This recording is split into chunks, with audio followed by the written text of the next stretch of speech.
Hola a todos, muchas gracias a los organizadores de este evento por la invitación al mismo. En los próximos 20 minutos quiero hablarles sobre los micronutrientes antioxidantes, particularmente en la población de pacientes críticos. Los objetivos de esta presentación serán evaluar el estatus y la importancia de los micronutrientes antioxidantes en los críticos, analizar la evidencia más reciente sobre su uso en terapia intensiva y finalmente concluir sobre los beneficios del uso actual de los micronutrientes, tanto por vía enteral como parenteral en pacientes críticos. Ustedes saben que existen diferentes micronutrientes, oligoelementos u elementos traza y vitaminas con efectos antioxidantes. Y como ustedes pueden ver en esta compleja cascada que constituyen las diferentes vías antioxidantes, bueno, puede inferirse que de la misma, la suplementación de ciertos o de los diferentes micronutrientes con acción antioxidantes podría desequilibrar este equilibrio delicado, esta delicada red, y por consiguiente ser potencialmente nociva para los pacientes en estado crítico. Pero lo cierto es que los diferentes micronutrientes son necesarios puesto que se comportan como cofactores en diferentes sistemas enzimáticos que son claves para bueno, mantener las defensas antioxidantes endógenas. Y ustedes saben que la enfermedad crítica con inflamación sistémica es precisamente una situación caracterizada por estrés oxidativo, donde hay un desequilibrio a expensas a favor de una hiperproducción de radicales libres. Recientemente, a partir de la pandemia por SARS-CoV-2, COVID-19, se han planteado diferentes líneas de investigación con relación a los micronutrientes antioxidantes y distintos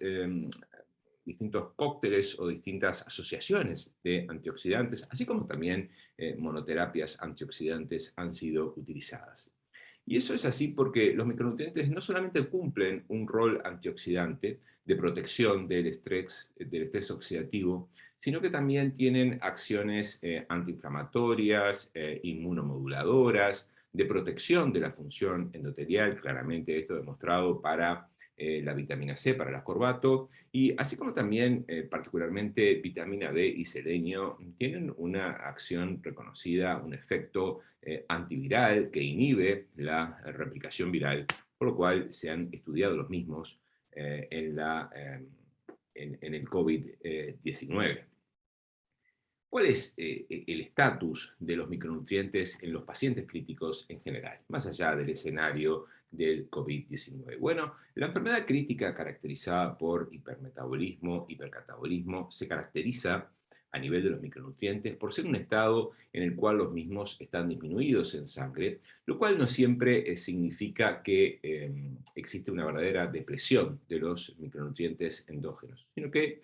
por el contrario, a veces no está disminuido el pool corporal total de micronutrientes, sino que lo que existen son bajos niveles circulantes endógenos. Pero lo cierto es que, y en particular secundario a la hiperpermeabilidad capilar, que caracteriza a la respuesta inflamatoria sistémica de la enfermedad crítica. La enfermedad crítica como tal se caracteriza porque los micronutrientes, y en particular los micronutrientes antioxidantes, están disminuidos. Y como ustedes pueden ver aquí en este diapositivo, son diferentes las causas que explican los bajos niveles de micronutrientes antioxidantes, pero particularmente la fuga capilar, la hiperpermeabilidad capilar de la inflamación sistémica es la causa más importante de bajos niveles o deficiencia real, absoluta de micronutrientes. Claro que en los críticos es importante analizar el estatus de los micronutrientes antioxidantes en relación a la inflamación sistémica. Y hoy por hoy se recomienda medir al mismo tiempo que se monitorizan o que eventualmente pueden monitorizarse los niveles de algunos micronutrientes antioxidantes, monitorizar e interpretar esos resultados en función de, el estatus inflamatorio, en función de los niveles de proteína C reactiva.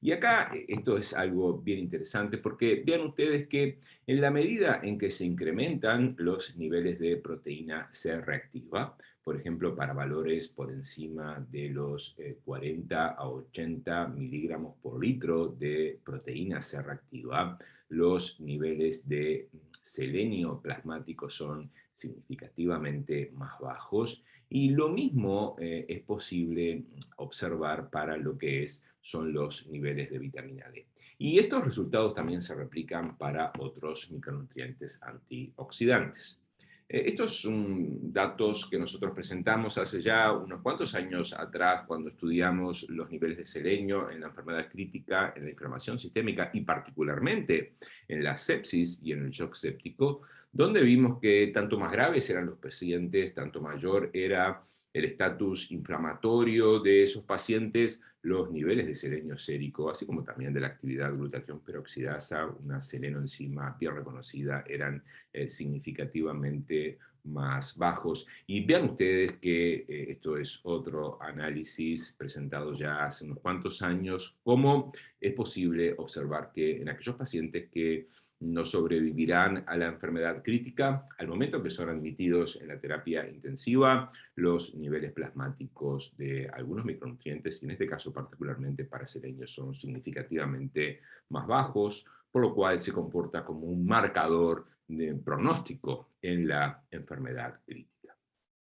Estos son datos más recientes que aplican a los pacientes con COVID-19, pero que están en la misma dirección que lo que mostrábamos recién. Vean ustedes, por ejemplo, que lo que puede observarse aquí en esta diapositivo es que, bueno, tanto más bajos eran los niveles, está extraído o este análisis fue realizado en una población de la China. Cuanto más bajos eran los niveles de selenio a nivel del cabello, las posibilidades de curación de la enfermedad del COVID-19 eran significativamente más bajas, por lo cual aquí también los niveles de selenio se comportaban como marcadores pronósticos en estos pacientes con COVID-19. Y esto es válido para la vitamina D, donde vean ustedes que la deficiencia de vitamina D es más significativa en aquellos pacientes que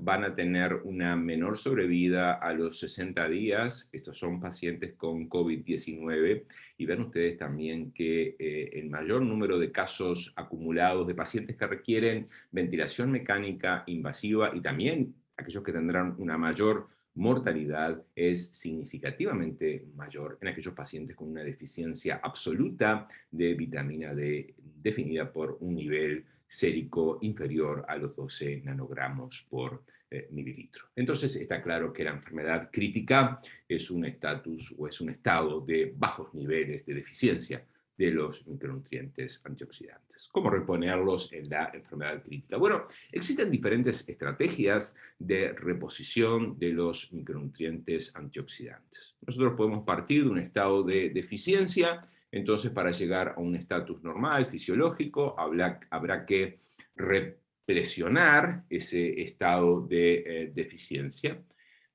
Y existe básicamente también otra estrategia de suplementación, que eso sería una estrategia farmaconutricional, cuando algunos micronutrientes son utilizados como farmacoterapia, utilizados como drogas, y esto ha sido probado para algunos de los micronutrientes antioxidantes. Y la estrategia de complementación es cuando partiendo de un estatus subnormal o de un ingreso subnormal de micronutrientes, bueno, los mismos se administran con el objetivo de llegar a un nivel fisiológico en sangre. Entonces, existirían dos grandes estrategias. Por un lado sería la reposición de las pérdidas y por otro lado la estrategia farmaconutricional, donde los nutrientes son utilizados como drogas y administrados en dosis suprafisiológicas o supranutricionales, supranormales, con el objetivo de, entre otros, modular la respuesta inmunoinflamatoria, modular ciertas rutas metabólicas y ejercer un claro efecto antioxidante. Y ahora vamos a ver algunos datos con relación a esta estrategia farmaconutricional. Estos son los resultados de la encuesta internacional del VitaTrace, que fue publicado en el Clinical Nutrition hace 2 años atrás, donde el grupo de micronutrientes de la Sociedad Europea de Medicina Intensiva valoró o analizó el aporte, las recomendaciones actuales con relación al aporte tanto por vía parenteral como enteral de vitaminas y elementos traza. Y lo que puede concluirse de este VitaTrace, que incluyó a un buen número de encuestas a lo largo de todos los continentes, es que existe una amplia variación en cuanto a las prácticas actuales de aporte de vitaminas y elementos traza, que por consiguiente, o que muchas veces se aprecia un riesgo de aporte insuficiente, tanto en los pacientes que son sometidos a nutrición enteral como parenteral, y que es muy alto el porcentaje de diagnóstico y muchas veces de tratamiento insuficiente de la deficiencia de micronutrientes, simplemente porque muchas veces no somos capaces de reconocer la deficiencia de los mismos y desafortunadamente también porque muchas veces nosotros ni siquiera pensamos en que los mismos puedan estar deficientes. Estas son las recomendaciones de la ESPEN presentada hace 3 años atrás, donde, bueno, se recomienda que los micronutrientes, vitaminas y elementos traza deberían ser administrados diariamente en todos aquellos pacientes que son sometidos a nutrición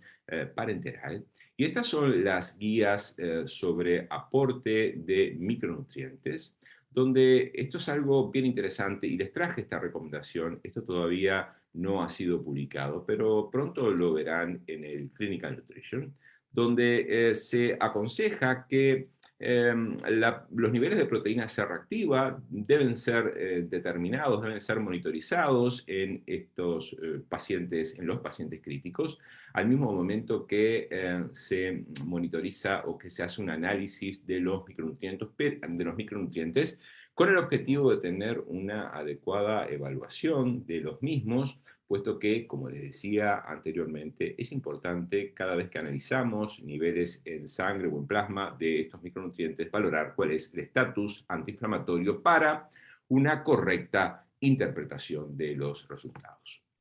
¿Cuál es el nivel de evidencia actual sobre los micronutrientes antioxidantes? Bueno, esto es un metaanálisis, una revisión sistemática de la literatura y metaanálisis que nosotros presentamos allá hace unos cuantos años, en el año 2012. Esto es una publicación de Critical Care, donde demostramos que los micronutrientes antioxidantes se asociaban a una reducción significativa de la mortalidad en pacientes críticos. Pero claro, sin embargo, en el 2003 y posteriormente en 2014, tanto el estudio Redox como el estudio Metaplas, estudios con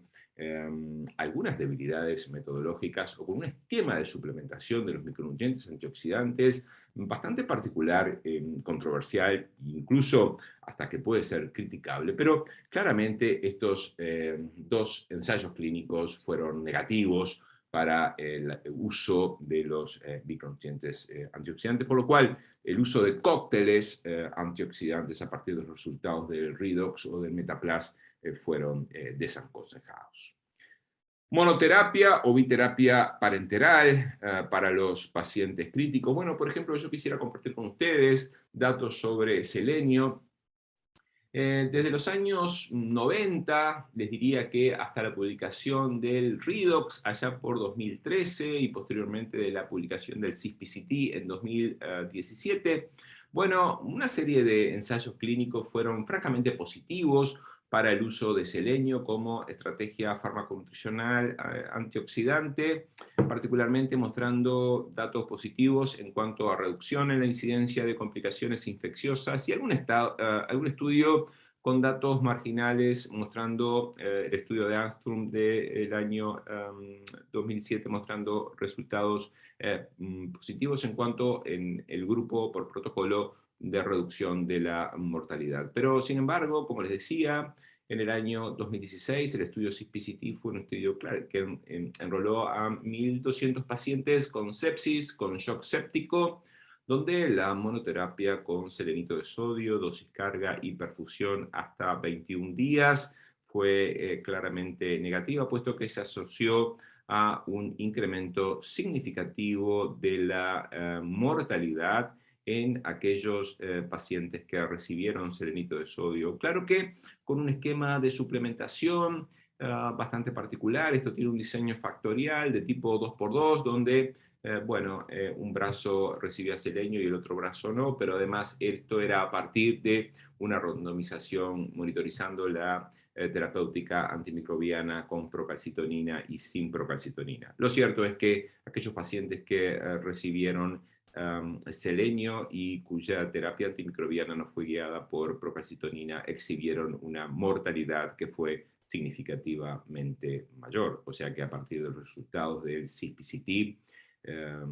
selenio como estrategia farmaconutricional fue desaconsejada, y este es el metaanálisis que nosotros publicáramos posteriormente a la publicación de los resultados del CPCT, que fue claramente negativo para el uso de selenio en altas dosis en pacientes críticos. Entonces, a partir de los resultados de este metaanálisis y de los grandes ensayos clínicos, la evidencia actual sobre selenio muestra que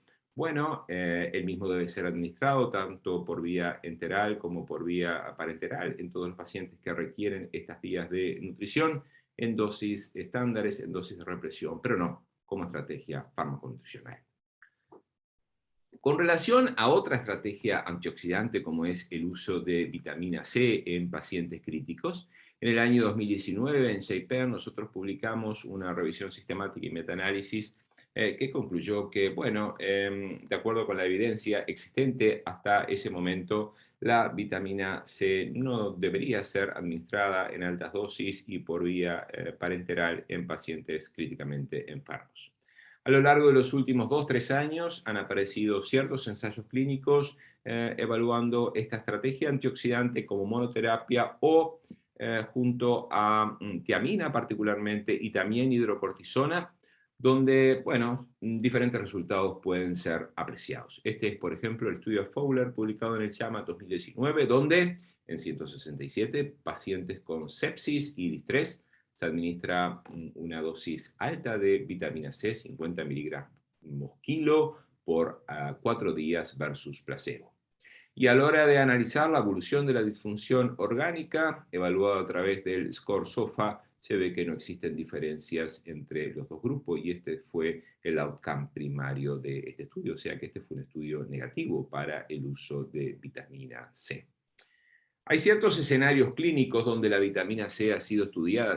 ha sido pesquisada. Le diría que, según la evidencia actual, fundamentalmente el escenario de los pacientes quemados, y en particular los quemados críticos, es donde vitamina C parece tener un lugar reservado, un lugar bien definido, en particular durante esas primeras 24 horas de resucitación del paciente gran quemado y posteriormente durante las 3 primeras semanas de evolución en la unidad de cuidados intensivos. O sea que altas dosis de vitamina C hasta el momento actual parecen estar indicadas solamente en pacientes quemados.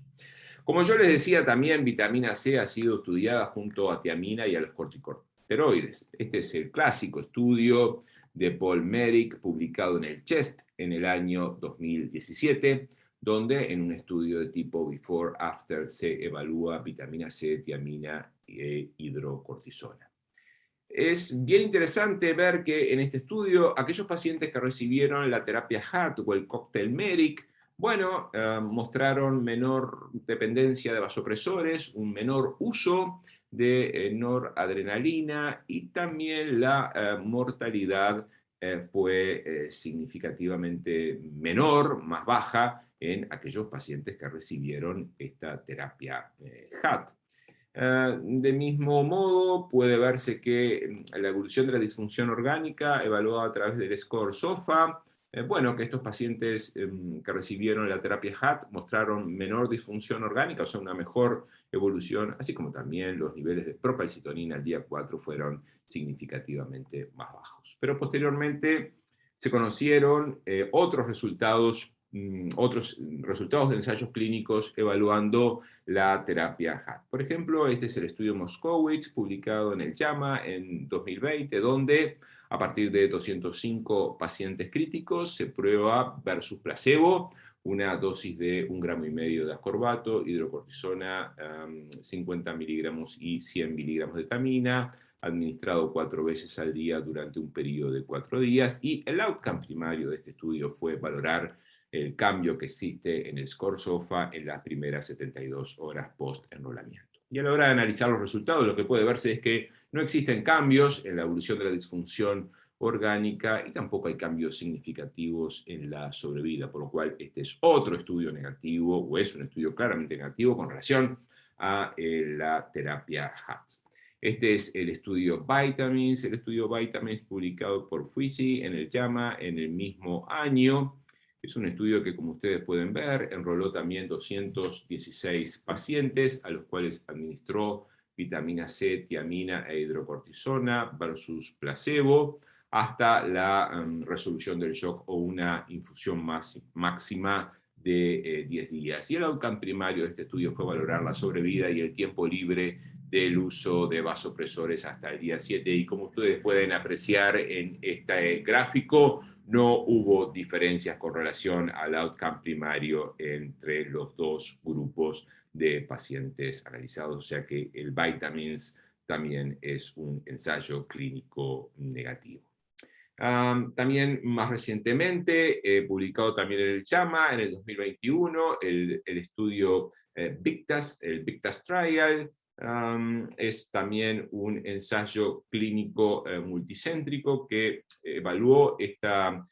terapia HAT, el cóctel MERIC, en pacientes con sepsis, y no hubo diferencias significativas entre el grupo intervenido y el grupo control. Este es un ensayo clínico que fue detenido precozmente y, nuevamente lo repito, un ensayo clínico negativo para terapia HAT en pacientes críticos y particularmente en pacientes con sepsis.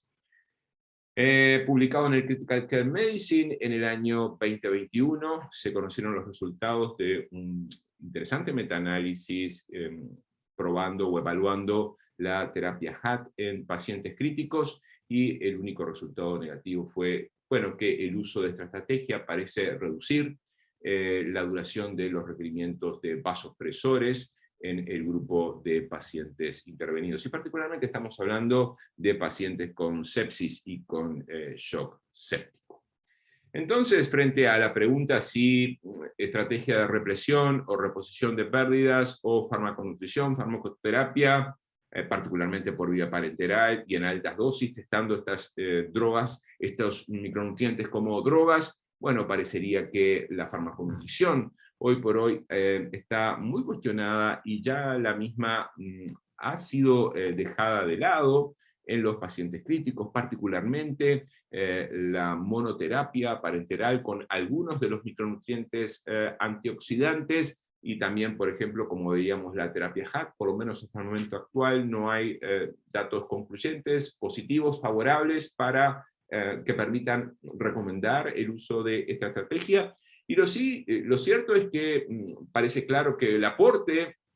de los micronutrientes en las dosis usuales, con el objetivo de represionar las pérdidas, revertir los estados de deficiencia, es la estrategia que debe ser seguida. Por vía enteral, lo que se recomienda son las dosis RDA. La vía parenteral, bueno, nosotros pensamos que la vía parenteral es la vía de elección en pacientes críticos. Las dosis deben estar ajustadas a las recomendaciones actuales. Nuevamente les reitero que la monoterapia o la biterapia, de acuerdo con la evidencia actual, no es recomendada como estrategia farmaconutricional. Y sí es cierto que existen ciertas situaciones clínicas particulares. Esto es un análisis que nosotros hicimos el pasado año con la doctora Met Berger, donde, bueno, analizamos, por ejemplo, indicaciones particulares de algunas estrategias con algunos micronutrientes en particular. Por ejemplo, reitero nuevamente, en los pacientes grandes quemados, el uso de altas dosis de vitamina C, en los pacientes postquirúrgicos, por ejemplo, con fístulas, particularmente con fístulas de alto gasto, donde hay una pérdida conocida de zinc, bueno, el aporte de zinc de hasta 12 gramos por litro de fluido perdido. En fin, también ahí establecemos una serie de recomendaciones, por ejemplo, en aquellos pacientes con falla renal aguda que son sometidos a terapias de reemplazo renal y en particular a técnicas continuas de reemplazo renal, en fin, diferentes recomendaciones que por cuestión de tiempo no puedo analizar con ustedes, pero este artículo está disponible en el Current Opinion in Clinical Nutrition del año 2021. Entonces, con relación al futuro y a esta estrategia de tratamiento con distintos micronutrientes antioxidantes, creemos que futuros estudios son necesarios y que interesa que los mismos integren outcomes clínicos que sean relevantes y que los integren con la fisiología. Necesitamos saber mucho más con relación a la farmacocinética y farmacodinamia de los micronutrientes antioxidantes. Y también es importante reconocer y pesquisar biomarcadores específicos que nos permitan identificar y poder monitorizar las distintas intervenciones farmacocidantes. O sea que, antioxidantes, perdón. O sea que esto es un área muy interesante y con mucho de futuro, con mucho por analizar en el tiempo que se viene. Entonces, para concluir, yo quisiera decirles que los micronutrientes, y en particular los micronutrientes antioxidantes, tienen acción antioxidante, también antiinflamatoria e inmunomoduladora. Que los niveles de los micronutrientes en sangre deben ser interpretados en función del estatus inflamatorio y por eso es importante que ustedes monitoricen, de acuerdo con las recomendaciones actuales, los niveles de proteína C reactiva en sangre para una correcta valoración del estatus de los micronutrientes evaluados. Que según la evidencia actual, el aporte de cócteles de micronutrientes antioxidantes y la farmaconutrición parenteral no está indicada en los pacientes críticos. Algunas excepciones podrían ser los quemados con el uso de altas dosis de vitamina C. La cirugía cardíaca también es un grupo de pacientes muy particular, donde diferentes estrategias se están actualmente estudiando, por ejemplo, selenio o vitamina C, y finalmente la sepsis, pero en la sepsis, las estrategias estudiadas, por lo menos hasta el momento, han sido todas definitivamente negativas.